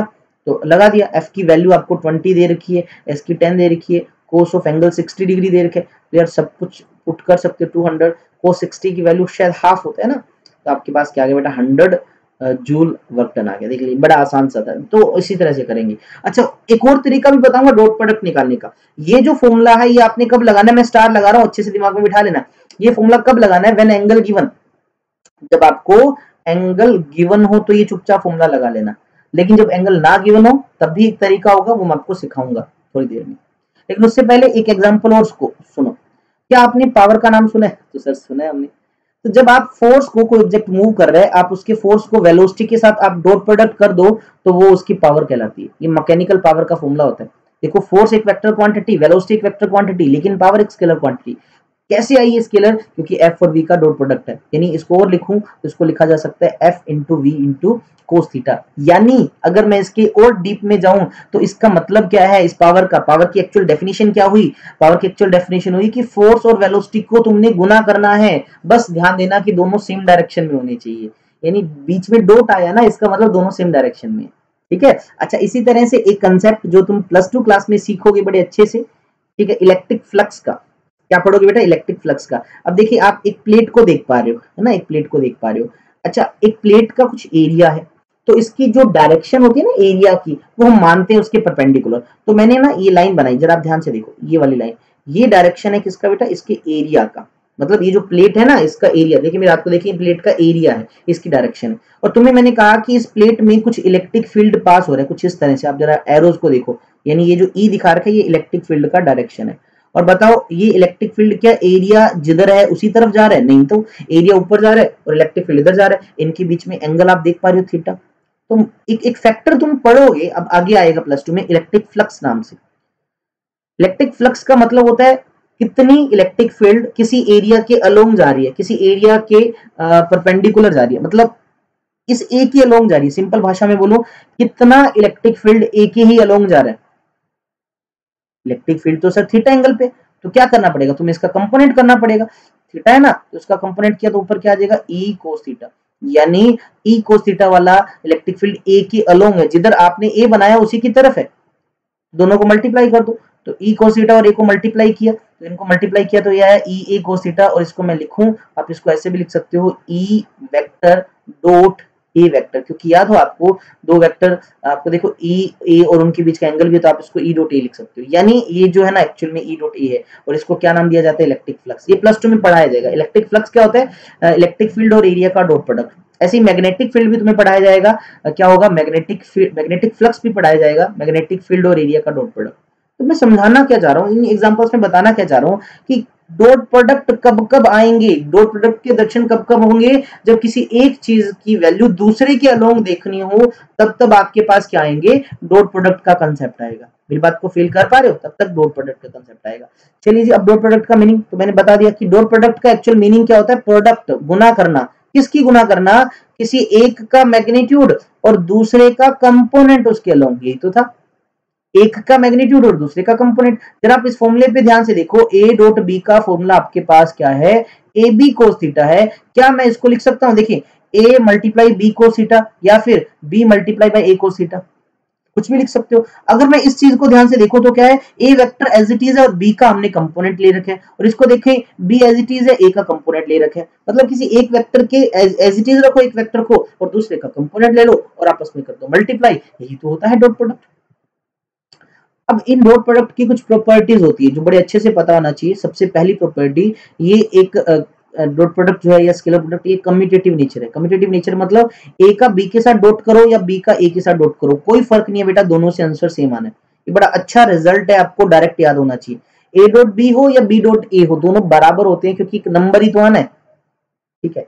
दूसरा, the scalar product is distributed over addition, ये डिस्ट्रीब्यूटिव ही है, मतलब डिस्ट्रीब्यूट हो जाता है। देखो कैसे, आपने क्या किया, बी प्लस सी को जोड़ दिया, फिर आपने ए के साथ डॉट प्रोडक्ट किया, तो क्यों ना आप ए का बी के साथ डॉट कर दो प्लस ए का सी के साथ डॉट कर दो, मतलब ये चीज मल्टीप्लाई में है ना, एक बार बी के साथ मल्टीप्लाई कर दो, एक बार सी के साथ। देखो ए का बी के साथ डॉट हो गया, ए का सी के साथ डॉट हो गया, तो इस तरह से ये जो डॉट प्रोडक्ट है ये डिस्ट्रीब्यूट हो गया दोनों के अंदर, तो इसको डिस्ट्रीब्यूटिव प्रॉपर्टी कहा जाता है। ये इतना ज्यादा इंपॉर्टेंट नहीं है। अब ये इंपॉर्टेंट है भैया, ध्यान से सुनना, बहुत बहुत ज्यादा इंपॉर्टेंट प्रॉपर्टी है। इसके एग्जांपल ढेरों सारे हम करेंगे किसके अंदर, एमसीक्यू क्वेश्चन की प्रैक्टिस के अंदर। क्या, the scalar product of two perpendicular vectors is zero, most important property. अगर कोई भी दो परपेंडिकुलर वेक्टर आ जाए, आपको कहा जाए कि दो वेक्टर परपेंडिकुलर है, तो उनका डॉट प्रोडक्ट हमेशा जीरो होगा। क्यों? क्योंकि डॉट प्रोडक्ट का फॉर्मूला क्या होता है, पहले का मैग्नीट्यूड दूसरे का मैग्नीट्यूड कोस ऑफ एंगल, बोल दिया वो तो परपेंडिकुलर है, तो एंगल 90 डिग्री हुआ और कोस 90 जीरो होता है भाई, तो दो का डॉट प्रोडक्ट आया जीरो। आपको बोल दे कि दो वेक्टर्स का डॉट प्रोडक्ट जीरो है, तो इसका मतलब क्या है, इट मीन वो दोनों आपस में परपेंडिकुलर है। ये आपको बोल दे कि दो वेक्टर्स परपेंडिकुलर है, तो इससे क्या होगा, उनका डॉट प्रोडक्ट जीरो आएगा। ठीक है जी, ये हम एग्जांपल के साथ सिखाऊंगा तुम्हें, और मैं ये डॉट प्रोडक्ट भी निकालना सिखाऊंगा बगैर एंगल के, क्योंकि एंगल तो इसमें पता करना है कि वो 90 है, तो वो भी सीखेंगे, चिंता मत कीजिए। अगला प्रॉपर्टी, क्या, the scalar product of two parallel vectors is maximum positive. अगर दो पैरेलल वेक्टर है, पैरेलल वेक्टर मतलब एंगल जीरो है उनके बीच में, देखिए जरा, ए और बी का डॉट प्रोडक्ट निकालने चले और एंगल इनके बीच में जीरो है, तो क्या आएगा, पहले का मैग्नीट्यूड दूसरे का मैग्नीट्यूड यानी value into cos of angle, angle तो जीरो है, और कोस जीरो कितना होता है बेटा 1, तो आपके पास क्या आएगा, सिंपली ए बी आ जाएगा। ठीक है, मतलब सिंपली मैग्नीट्यूड से मल्टीप्लाई कर दो दोनों की आपस में। Property next, scalar product of two anti parallel, मतलब अगर एंगल 180 हो तो क्या आएगा, तो बेटा नेगेटिव आ जाएगा उसके आगे, क्योंकि cos 180 की वैल्यू पता है आपको -1 होती है। ठीक है, चलिए जी अगला, ये अच्छा है, ये अच्छा रिजल्ट है। The scalar product of a vector with itself is equals to the square of its magnitude. किसी वेक्टर का खुद के साथ डॉट प्रोडक्ट करोगे तो आंसर में उसका स्क्वायर लिख देना। ए का ए के साथ डॉट करोगे तो क्या आएगा, ए का मैग्नीट्यूड दूसरे ए का magnitude into cos of angle. अब खुद का खुद के एंगल तो जीरो होता है, तो कोस जीरो 1 आ जाएगा, तो आपके पास ये बचा ए स्क्वायर। ठीक है, अगर तुम्हें मैं बोल दूं कि एक वेक्टर एफ है और एक दूसरा वेक्टर एफ है, उसके साथ डॉट करो तो क्या आ जाएगा, ये सिंपली एफ का स्क्वायर आ जाएगा, मतलब मैग्नीट्यूड का स्क्वायर आ जाएगा। जैसे एग्जांपल के लिए तुम्हें मैं बोलता हूँ, तुम्हें मैंने कहा कि कोई वेक्टर तुम्हारे पास p है, और उस p वेक्टर की वैल्यू, जरा ध्यान से सुनना, इजी सी होगी, ज्यादा मुश्किल नहीं होगी। मैंने 2D वाला वेक्टर लिखा, 3D नहीं लिख रहा, मैं लिख रहा हूँ 3i कैप प्लस के अंदर 4j कैप, ये कोई p वेक्टर की वैल्यू है, और मैंने तुम्हें कहा कि तुम मुझे बताओ यार p डॉट p कितना होगा। एंगल बताया नहीं, कुछ भी नहीं बताया, क्योंकि एंगल की जरूरत नहीं है। अब देखो क्या करना है, अब सबसे पहले इस p वेक्टर का मैग्नीट्यूड निकालो, क्योंकि ये तो मैग्नीट्यूड का स्क्वायर है, और मैग्नीट्यूड कैसे निकालते हैं, देखिए p का, तो आपको मैंने बताया था अंडर रूट करना है। इसका पहला कंपोनेंट कौन सा है, x वाला, तो 3 का कर दिया स्क्वायर, प्लस दूसरा कंपोनेंट कौन सा है, 4 है, उसका स्क्वायर। अब तीसरा तो है नहीं, तो छोड़ दीजिए, क्या आएगा, ये आएगा 9 प्लस में 16 25, तो ये आएगा 5 आपके पास, यानी इसका मैग्नीट्यूड आया 5। तो आपको पता है p डॉट p क्या होता है, p का स्क्वायर, यानी 5 का कर दो स्क्वायर, तो आपके पास आंसर आया 25। तो यानी p डॉट p का p के साथ डॉट प्रोडक्ट कितना है, 25 आया। देखो यार बिल्कुल आसान सा था। 7th पॉइंट, ये भी इंपॉर्टेंट है। अगर कहीं पर आई कैप डॉट आई कैप लिखा है, या जे कैप डॉट जे कैप लिखा है, या के कैप डॉट के कैप लिखा है, तो हमेशा उनकी वैल्यू 1 होती है। अब भैया क्यों होती है, देखो यार, आई कैप डॉट आई कैप मतलब दोनों सेम डायरेक्शन में, आई कैप को मतलब ये भी एक्स डायरेक्शन, ये भी एक्स डायरेक्शन, तो दोनों के बीच में एंगल कितना होगा, जीरो होगा, तो कोस की वैल्यू तो जीरो आनी है। अच्छा, इनके ऊपर कैप लगा है, तो इनका मैग्नीट्यूड भी तो 1 होता है, क्योंकि ये यूनिट वेक्टर्स है, मैंने सिखाया था यूनिट वेक्टर्स का मैग्नीट्यूड 1 होता है। देखो अगर आप डॉट वाला फॉर्मूला लगाओ, ये वाला, कि ए डॉट बी वेक्टर का डॉट प्रोडक्ट क्या होता है, ए का मैग्नीट्यूड बी का magnitude into cos of angle. अब इसके अकॉर्डिंग मैं आई कैप आई निकालता हूँ। सोचो जरा, आई कैप आई निकालने का मीन क्या है, आई का मैग्नीट्यूड यानी 1, दूसरे आई का मैग्नीट्यूड यानी 1, कोस ऑफ एंगल, अब आई और आई खुद के साथ एंगल तो 0 होता है, तो यहाँ पर कोस 0 आया, तो ओवरऑल रिजल्ट क्या है 1। तो same as it is J dot J भी 1 होता है, के डॉट के भी 1 होता है, आपने ये याद रखना है। लेकिन अगर तुम्हें मैं बोल दूं आई डॉट जे है, सोचो जरा, आई मतलब एक्स एक्सिस, जे मतलब वाई एक्सिस, और दोनों के बीच में एंगल कितना 90 डिग्री, और बता के क्या हूं, प्रॉपर्टी जरा याद करो पीछे कि दो वेक्टर उनके बीच में 90 डिग्री एंगल हो, वो परपेंडिकुलर, तो डॉट प्रोडक्ट 0 होता है। तो मुझे बताओ क्या आई और जे का डॉट प्रोडक्ट 0 होगा? बिल्कुल होगा। जे और के का भी 0 होगा, के और आई का 0 होगा, यानी उन हर दो वेक्टर्स के बीच का डॉट प्रोडक्ट 0 होगा जो परपेंडिकुलर हो। तो देख लो यार, वाई एक्सिस जेड एक्सिस के परपेंडिकुलर होता है, जेड एक्सिस एक्स एक्सिस के परपेंडिकुलर होता है, परपेंडिकुलर आते ही डॉट प्रोडक्ट 0 हो जाएगा। अब ये वाला इंपॉर्टेंट है, लास्ट वाला, इसमें ये मैं स्टार लगा रहा हूं। अगर तुम्हें दो चीजों के डॉट प्रोडक्ट निकालने हैं, दो वेक्टर हैं आपके पास, देखें एक वेक्टर आपके पास ए है, एक वेक्टर बी है।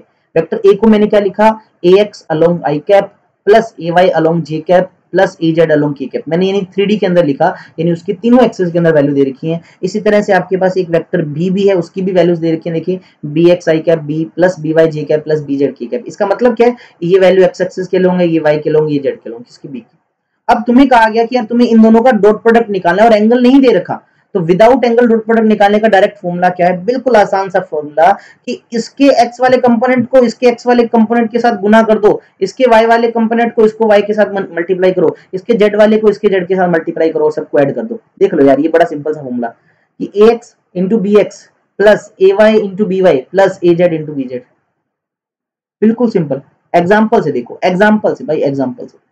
चलो जी एग्जांपल स्टार्ट करते हैं। तुम्हें कहा मैंने कि कोई एक वेक्टर है, बड़ा आसान सा तरीका, देखो यार 2i कैप प्लस में 3j कैप प्लस में k कैप, ठीक है भाई। इसमें दो तीन चीजें सिखाऊंगा तुम्हें, देखो b vector is equals to i cap plus में 4j कैप प्लस में 3k कैप। इस तरह से मैंने कोई भी दो आर्बिट्रेरी वेक्टर बना लिए।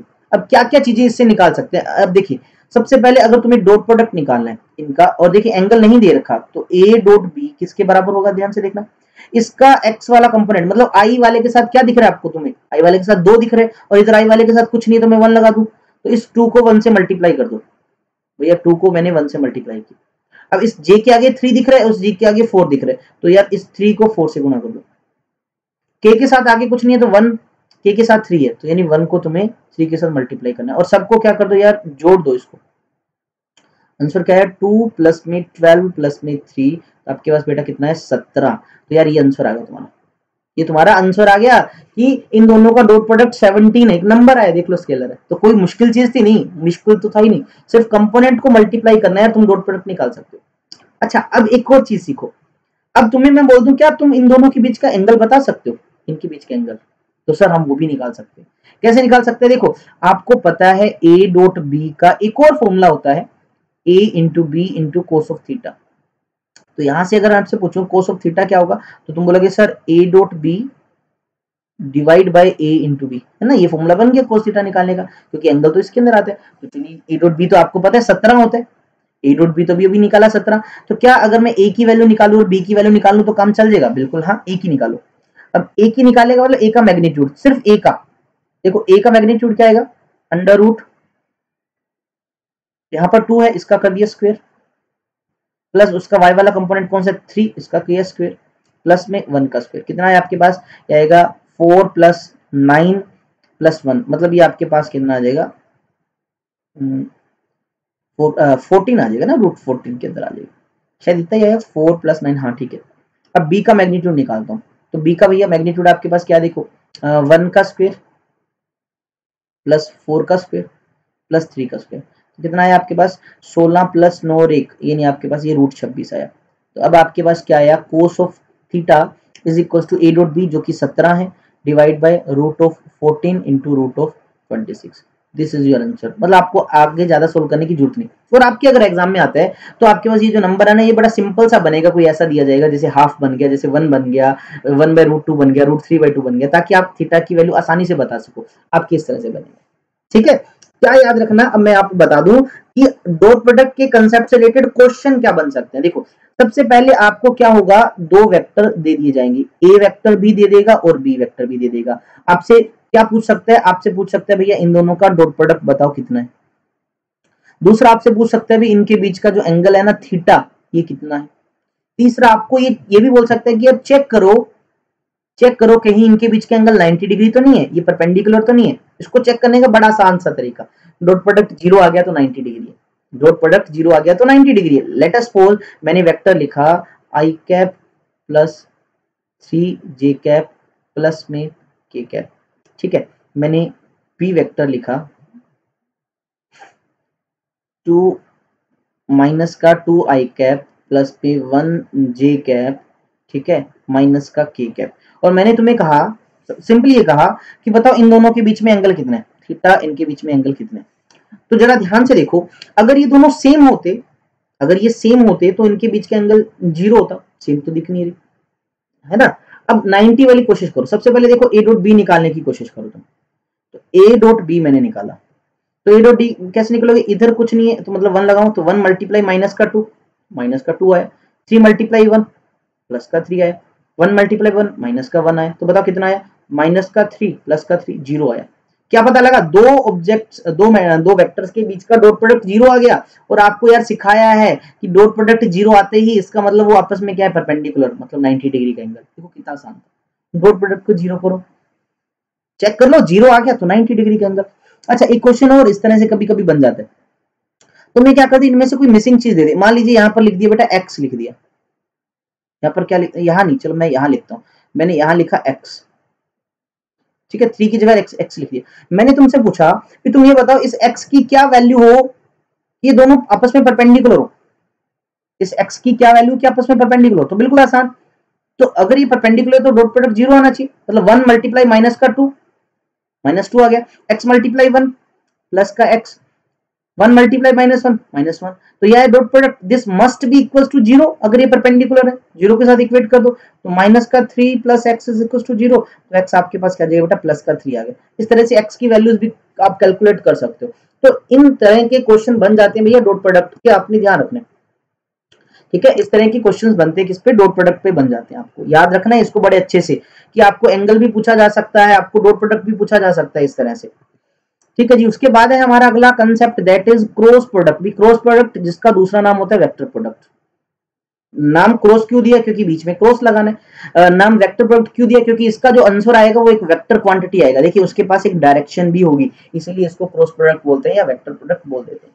अब निकालते कैसे हैं, फॉर्मूला क्या, देखो फिर से मैंने माना आपके पास दो वेक्टर क्वांटिटी है, एक वेक्टर क्वांटिटी ए है और एक वेक्टर क्वांटिटी बी दे दिया आपको, ठीक है। आपको बोला यार उन दोनों के बीच का जो एंगल है वो कितना है, थीटा एंगल उनके बीच का दे रखा है।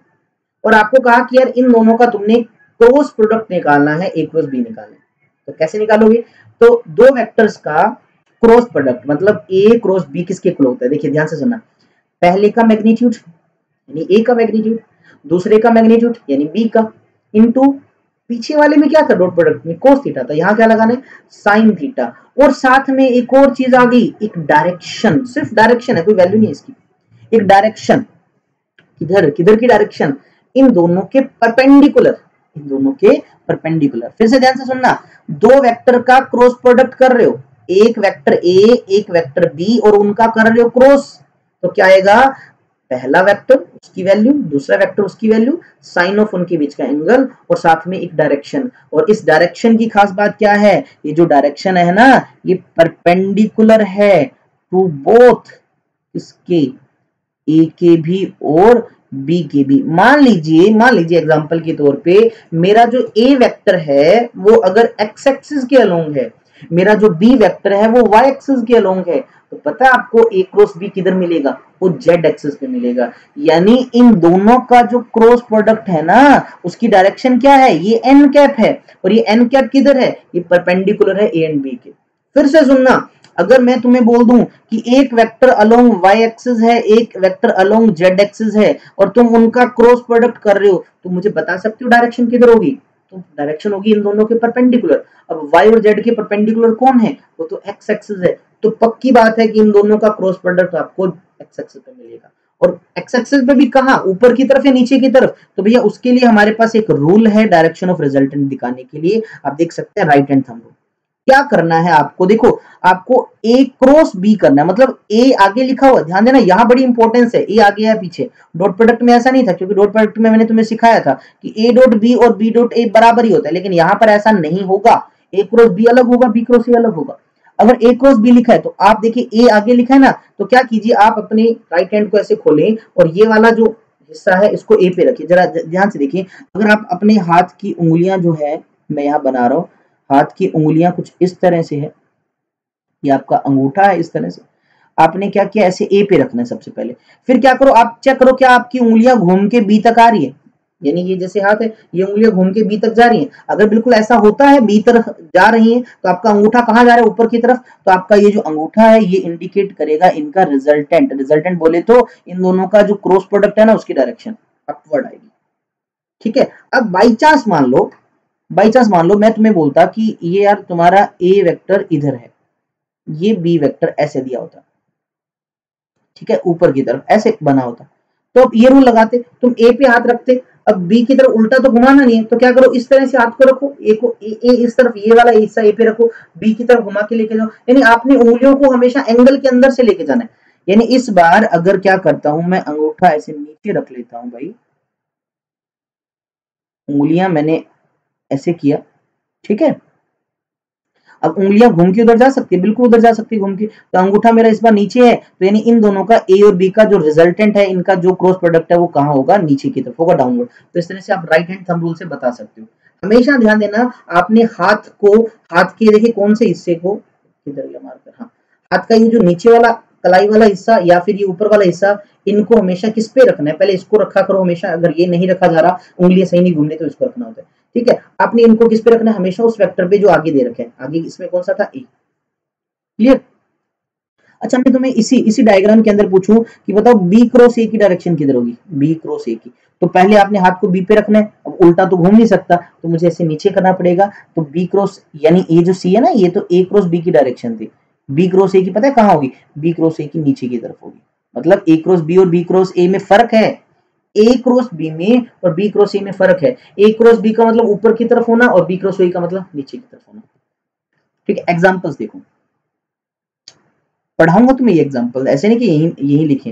देखो एक्चुअल में ना तुम टॉर्क नाम की एक क्वांटिटी पढ़ोगे, टॉर्क नाम से, टर्निंग इफेक्ट ऑफ फोर्स, उसका जो एग्जैक्ट फॉर्मूला होता है वो होता है रेडियस मतलब पोजीशन और फोर्स का क्रॉस प्रोडक्ट। देखिए जरा, ये एक वेक्टर क्वांटिटी, ये एक वेक्टर क्वांटिटी, और उनका कर दिया तुमने क्रॉस प्रोडक्ट, तो आंसर भी तुम्हारा एक वेक्टर क्वांटिटी आ गई, इसलिए इसको वेक्टर प्रोडक्ट कहा था। और इसका फॉर्मूला क्या बनेगा, आर का मैग्नीट्यूड, एफ का magnitude into sine of theta into direction, direction मैंने भी बताया किस रूल से तुम बताओगे। ठीक है, एक एग्जांपल और है, देखिए ये बेटा होता है एंगुलर मोमेंटम, पढ़ाएंगे सबके बारे में पढ़ेंगे यार, ये फॉर्मूले फिर से आ जाएंगे, ये तो जस्ट एक एग्जांपल के लिए बता रहा हूँ कि क्रॉस प्रोडक्ट तुम्हें फिजिक्स में कहाँ दिख सकता है। ये है रेडियस, ये है आपका लीनियर मोमेंटम, जब तुम रेडियस का यानी पोजीशन का, बताऊंगा कैसे क्या पोजीशन एक्सिस है वो सब हम डिफाइन करेंगे, अगर आप इसके साथ क्रॉस प्रोडक्ट करते हो लीनियर के साथ, तो आपके पास एंगुलर मोमेंटम आता है। देखो ये भी वेक्टर, ये भी वेक्टर, ये वेक्टर, सब चीजें वेक्टर है इसके अंदर। ठीक है, अब इसका मीनिंग समझो कि क्रॉस प्रोडक्ट निकाल के सर फायदा क्या है। जैसे डॉट प्रोडक्ट निकाल के फायदा क्या था, किसी एक की दूसरे के अलोंग ही वैल्यू देखते थे, दोनों को सेम नहीं करते थे। तो क्रॉस प्रोडक्ट का एक्चुअल में या फिजिकल इंपॉर्टेंस क्या है, देखो अगर तुम क्या करो, दो वेक्टर्स का क्रॉस प्रोडक्ट कर दो, फिर उसका मैग्नीट्यूड निकालो, क्योंकि देखो क्रॉस प्रोडक्ट निकालने से तो आपके पास एक वेक्टर क्वांटिटी आएगी, है ना, वेक्टर क्वांटिटी आएगी, कहता है उसके बाद तुम क्या करो, उसका मैग्नीट्यूड निकालो क्रॉस प्रोडक्ट करने के बाद, तो वो मैग्नीट्यूड जो होगा ना वो आपको एरिया कैलकुलेट करने में हेल्प करेगा। किसका एरिया, पैरेललोग्राम जो उन दो वेक्टर्स ने बनाया है। यानी अगर एक वेक्टर हमारा ए है ये और एक वेक्टर ये दो है, तो मुझे पता है कि इन दोनों के मिलने से एक पैरेललोग्राम भी तो बन रहा है, तो उस पैरेललोग्राम का अगर तुम्हें एरिया निकालना है तो क्या करो, तुम सबसे पहले ए और बी का क्रॉस प्रोडक्ट कर दोगे, फिर उसका मैग्नीट्यूड निकाल लोगे। बड़ा आसान सा तरीका है क्रॉस प्रोडक्ट निकालने का, तरीका है बिल्कुल है। एक तो आपको पता है, ये मैंने फॉर्मूला बताया कि ए क्रॉस बी निकालने का formula A B into sine of theta, है ना, लेकिन एक और तरीका भी सीखेंगे, अभी एक और तरीका भी सीखेंगे। क्लियर, फायदा याद रखना, ये इंपॉर्टेंट है कि आप ए क्रॉस बी निकालकर उसका मैग्नीट्यूड अगर निकाल दो, तो उससे तुम्हारे पास पैरेललोग्राम का एरिया आएगा। और अगर तुम्हें पूछ लिया ट्रायंगल भी तो बन रहा है इससे, इस ट्रायंगल का एरिया निकालना है, तो क्या करना, तुम इसका आधा कर देना, ए क्रॉस बी का मैग्नीट्यूड निकाल के उसका आधा कर दो, आधा करने से ट्रायंगल का एरिया आ जाएगा, और पूरा लिखने से आपके पास किसका, पैरेललोग्राम का। ठीक है, अब इसकी प्रॉपर्टी पे चलो। सबसे पहली property, vector product anti commutative है, मतलब कम्यूटेटिव नहीं है। ए क्रॉस बी और बी क्रॉस ए सेम नहीं होता, ये एक दूसरे के अपोजिट होते हैं। देखो a cross b is not equals to b cross a. Exact लिखो तो मैं ऐसे लिख सकता हूं कि भैया a cross b is equals to negative of b cross a. ये बिल्कुल बात ठीक है। दोनों में सिर्फ डायरेक्शन का फर्क होता है, ए क्रॉस बी में और बी क्रॉस ए में। अगर ए क्रॉस बी ऊपर है इसका मतलब बी क्रॉस ए नीचे होगा, सिर्फ यही फर्क है, मतलब बराबर तो नहीं हुए ना ये। हाँ, वेक्टर जो है ना वो डिस्ट्रीब्यूटिव है, यानी अगर आपने बी को सी में जोड़ा और तब ए के साथ क्रॉस किया, या फिर ए का बी के साथ क्रॉस कर लो प्लस ए का सी के साथ क्रॉस कर लो, बात एक ही है। ये कोई इतनी ज्यादा इंपॉर्टेंट प्रॉपर्टी नहीं है 2 नंबर वाली। ठीक है, तीसरा, magnitude of a vector product of two perpendicular vector is maximum, यानी क्रॉस प्रोडक्ट में जब एंगल 90 डिग्री होता है ना तो आपको मैक्सिमम वैल्यू मिलती है, क्योंकि यार साइन 90 1 ही तो होता है। The vector product of two parallel vector is a null vector, ये इंपॉर्टेंट आ गया इसमें। जैसे हमेशा मैं बोलूंगा डॉट प्रोडक्ट की सबसे इंपॉर्टेंट प्रॉपर्टी क्या थी, दो चीजों का डॉट प्रोडक्ट 0 कब आता था, जब दो वेक्टर परपेंडिकुलर हो। बिल्कुल वैसे ही इसकी खास बात क्या है कि दो वेक्टर्स का क्रॉस प्रोडक्ट 0 कब आता है, जब वो दोनों पैरेलल हो, जब उनके बीच का एंगल 0 हो या 180 डिग्री हो। बड़ी अच्छी प्रॉपर्टी है। आपको अगर ये शो करना है कि दो वेक्टर सेम डायरेक्शन में है या एक दूसरे के अपोजिट है, 180 डिग्री के एंगल पे है, तो क्या करो, तुम उनका क्रॉस प्रोडक्ट निकाल दो, वो हमेशा 0 मिलेगा।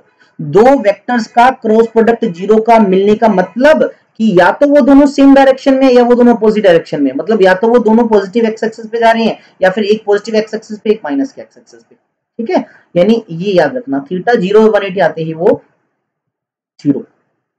Next, the vector product of two anti parallel is also null, भी तो मैंने बताया 180 पे भी वो 0 होता है।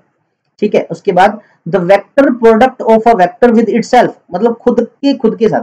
डॉट में क्या सीखा था कि ए का ए के साथ डॉट करो तो वो ए का स्क्वायर आता था, लेकिन इसमें ऐसा नहीं है। ए का तुम ए के साथ क्रॉस करोगे वो 0 आएगा। क्यों 0 आएगा, सोचो जरा।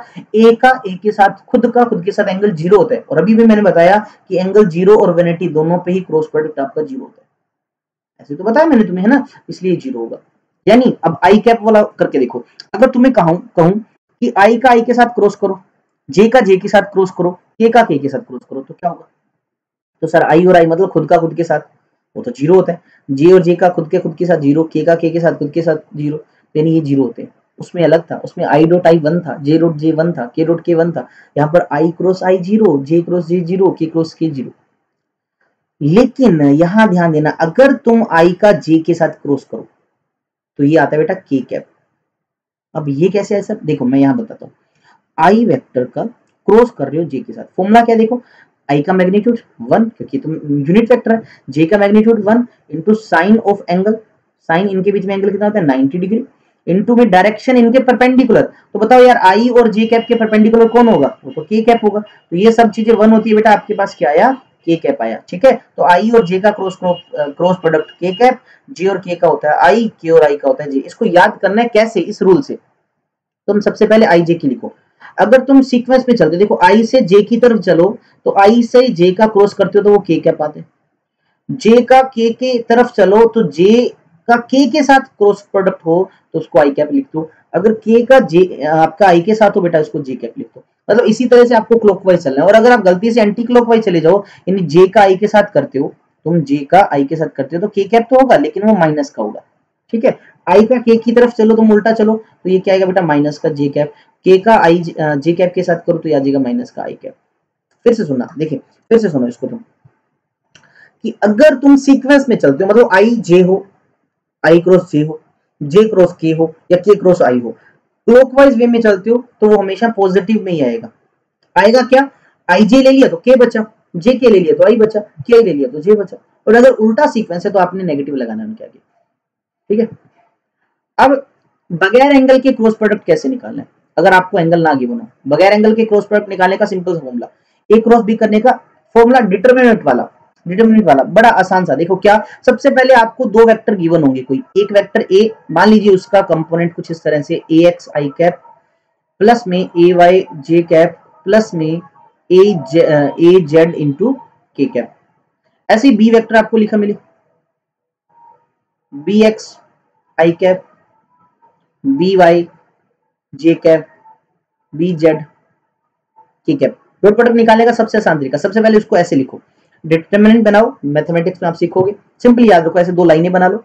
फिर सबसे पहले ऊपर वाली लाइन में लिख दो आई कैप जे कैप और के कैप, इसको लिख दिया। दूसरी लाइन में क्या करो, ए के कंपोनेंट, मतलब जो इन दोनों में आगे दिखे, जैसे ए आगे दिख रहा है ना, तो ए के कंपोनेंट लिखो, क्या A X A Y A Z, देख लो A X A Y A Z. नीचे वाली लाइन में लिख दो बी के component, B X B Y B Z. अब करना क्या, आपने ध्यान से सुनना, यहाँ पर इंपॉर्टेंट चीज है, इसको एक्सपेंड करना होता है, सोल्व करना होता है। कैसे सोल्व करोगे, सबसे पहले इसके लिए सोल्व करना होता है आई कैप के लिए। तो क्या करो आप, देखिए रिजल्ट लिख रहा हूं मैं किसका, ए क्रॉस बी का, ऊपर हालांकि लिखा हुआ है, मैं आपको सिखा रहा हूँ। सबसे पहले इसके लिए करो, तो मैं क्या करता हूँ, इसको लिखता हूँ आई कैप को। इसको कैसे सोल्व करना है, अब देखो आई किस लाइन में आ रहा है, आई इस लाइन के अंदर आ रहा है और आई क्या आ रहा है, इस लाइन के अंदर आ रहा है। ठीक है, अब बची कितनी, चार चीजें, एक दो तीन चार चीजें बची है ना। अब क्या करो, चार में ध्यान से ना, ऊपर कॉर्नर से स्टार्ट होना है, इसको इसके साथ मल्टीप्लाई करो। किसको किया, देखो मैंने ए वाई को बी जेड के साथ मल्टीप्लाई किया, उसमें से माइनस करना है किसको, इसका इसके साथ मल्टीप्लाई कर दो, इसका ए जेड का बी वाई के साथ। मेरी बात को समझ पा रहे हो, सबसे पहले तुमने आई के लिए एक्सपेंड करना है, ठीक है, इसको प्लस का लेना है, पहली वाली टर्म को प्लस का लेना है। कैसे, आई जिस लाइन में आता है उसको छोड़ दो, ए वाई को बी जेड से मल्टीप्लाई किया, ए जेड को बी वाई से मल्टीप्लाई किया, हो गया। उसके बाद आई वाला प्लस का लिया था, अब बारी अगली किसकी, जे की, इसकी बारी है, इसको माइनस का लेना, माइनस का जे कैप। अब इसको सोल्व करो, अब देखो ये कौन सी लाइन में आता है, तो ये भी ऊपर वाली लाइन में तो आ ही रहे, उसके साथ साथ ये बीच वाली लाइन में आता है, देखो इस लाइन में आता है। अब कौन सी चार चीजें बची, अब आपके पास बचा ए एक्स बचा, ए जेड बचा, बी एक्स बचा, बी जेड बचा। अब देखो कॉर्नर से स्टार्ट करना है, ए एक्स का मल्टीप्लाई बी जेड के साथ, ए एक्स का बी जेड के साथ, ठीक है, फिर इसका ए जेड का बी एक्स के साथ, ए जेड का बी एक्स के साथ, यानी आपने इसको भी कर लिया सोल्व। अब बचा के कैप, एक प्लस एक माइनस, अगला फिर से प्लस का के कैप। अब इसको देखो ये कौन सी लाइन में आता है, मैं थोड़ा सा इरेज कर देता हूं ताकि आपको,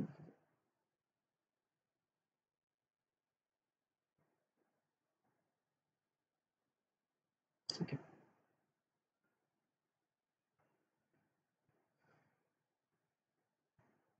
अब जरा ध्यान से देखिए, अब ये के कैप के लिए क्या, के कौन सी लाइन में आ रहा है, ऊपर वाली लाइन में तो आ ही रही है, इसके साथ ये इस लाइन में आ रहा है, इसको छोड़ दो। अब बचा ये ए एक्स का बी वाई के साथ मल्टीप्लाई, ए एक्स का बी वाई के साथ मल्टीप्लाई, माइनस का ए वाई का बी एक्स के साथ, ए वाई का बी एक्स के साथ।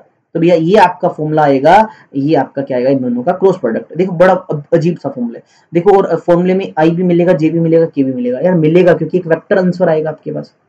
एग्जाम्पल से समझते हैं, एग्जाम्पल, ठीक है। एक वेक्टर ए है, मैंने उसको लिखा आई कैप प्लस में 2 जे कैप प्लस में के कैप, बड़ी सिंपल सिंपल सी वैल्यू लिख रहा हूँ, ज्यादा मुश्किल नहीं लिख रहा। मैंने तुम्हें लिखा बी वेक्टर जो है वो आपका 2 आई कैप प्लस का जे कैप प्लस का 2 के कैप। तो सबसे पहले मुझे कहा कि यार तुम्हें ना ए क्रॉस बी निकालना है, मैंने कहा बड़ा आसान है ये तो। सबसे पहले मैं ऐसे दो लाइनें खींच दूंगा, मैथ की टर्म में बोलते हैं डिटरमिनेंट निकालना। ऊपर वाले में लिखना होता है आई कैप जे कैप के कैप, मैंने लिख लिया।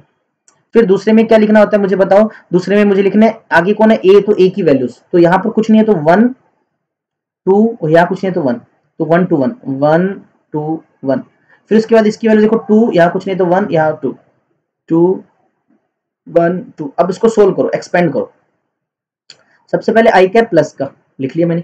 अब आई कैप देखो इस लाइन में भी आ रहा है, इस लाइन में भी आ रहा है, तो बचा ये क्या 2 1 1 2, तो 2 की 2 के साथ मल्टीप्लाई, ध्यान से देखना, 2 की 2 का 2 के साथ मल्टीप्लाई, आपका क्या है बेटा 4 आया, माइनस का 1 के साथ 1 की मल्टीप्लाई 1।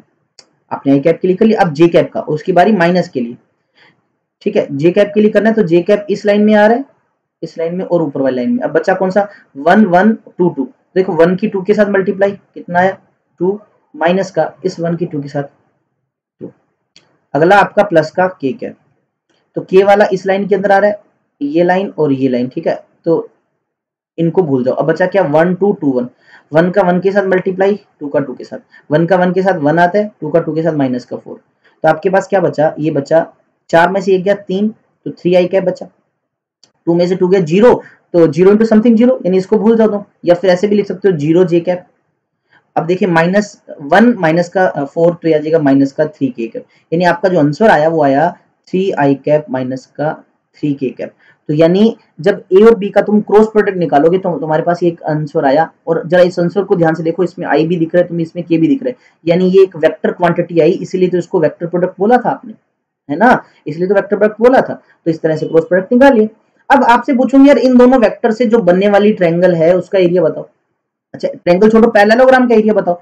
तो मैंने बताया था कि अगर तुम क्या करो, ए क्रॉस बी निकाल लो और उसका मैग्नीट्यूड निकाल दो, तुम्हारे पास एरिया ऑफ द पैरेललोग्राम आ जाएगा, एरिया ऑफ द पैरेललोग्राम निकाल लेते हैं। हमारे पास वेक्टर तो आ गया, मैग्नीट्यूड निकालना है, और मैग्नीट्यूड कैसे निकालोगे इसका तुम, 3 का स्क्वायर, क्योंकि इसमें 3 है, देख लो ये वाला, प्लस दूसरा भी फैक्टर माइनस का 3 है, उसका स्क्वायर किया, अंडर रूट कर दिया, तो 9 + 9 18, अंडर रूट ऑफ 18 आ गया आपके पास। चलिए 18 आंसर आ गया आपके पास। तो दिस इज अंडर रूट 18। अच्छा सोल्व करना चाहो तो इसको और भी लिख सकते हो, अंडर रूट 18 को सिंपल करके। तो ये आपके पास क्या आ जाएगा, एरिया ऑफ द पैरेललोग्राम आ गया। और अगर आपको ट्रायंगल का पूछ ले तो इसका हाफ कर दो, इससे आपके पास ट्रायंगल का एरिया आ जाएगा। ठीक है, तो इस तरह से तुम क्रॉस प्रोडक्ट निकाल सकते हो। क्लियर? तो ये था भैया आपका क्रॉस प्रोडक्ट वाला, एंड इस तरह से आपका वेक्टर वाला जो टॉपिक है वो कंप्लीट बनता है। हमने इसमें डॉट प्रोडक्ट सीख लिया, हमने इसमें स्केलर प्रोडक्ट सीख लिया, हमने क्रॉस भी देखा जिसको हम वेक्टर भी बोलते थे, उसके अलावा रेजोल्यूशन भी देखा। तो आज की वीडियो ये बहुत बहुत इंपॉर्टेंट है यार, इसको मिस नहीं करने का, क्योंकि कल जो बहुत सारे एग्जाम्पल करेंगे उनमें इन्हीं फॉर्मूलाज का यूज होगा, तो आपको वो आने चाहिए, कल जो हम करेंगे इन्हीं को आने चाहिए। तो अगर किसी बच्चे को ये वीडियो पसंद आती है तो यार लाइक करना मत भूलना, क्योंकि आपके लाइक से ही तो मोटिवेशन मिलता है हमें।